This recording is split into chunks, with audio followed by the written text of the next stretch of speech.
So তোমরা আমার যারা ব্লগ দেখো তারা অবশ্যই এই মানুষটাকে দেখেছো। ওর নাম হচ্ছে কুট্টুস, আমার ভাইপো, আমার ছোদ্দার ছেলে। তো খুব কিউট, আর সকালবেলায় এসে কুরকুরে খাচ্ছে বাড়িতে বসে। আর সেই কুরকুরে দিয়েই বোন এইদিকে আবার তৈরি করছিল ম্যাগি। ও বললো কুরকুরেটা দিয়ে ম্যাগি খেয়ে দেখো, বেশ ভালোই লাগবে। আমি বললাম ঠিক আছে বানা।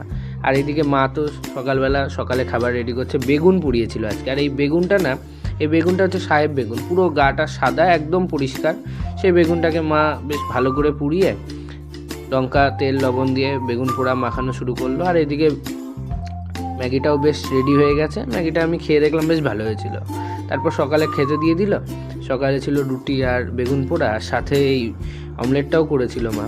অমলেটটা দিয়ে রুটি তোমরা কারা কারা বাড়িতে ট্রাই করেছো আমাকে কমেন্টে জানিও। বাট আমার কিন্তু বেশ ভালো লাগে রুটি দিয়ে এরকম গরম গরম অমলেট মাখিয়ে একসাথে করে খেতে, কিন্তু বেশ ভালো লাগে। তো এই ছিল আজকে সকালের জলখাবার, ভুড়িভোজ। ভালো লাগে।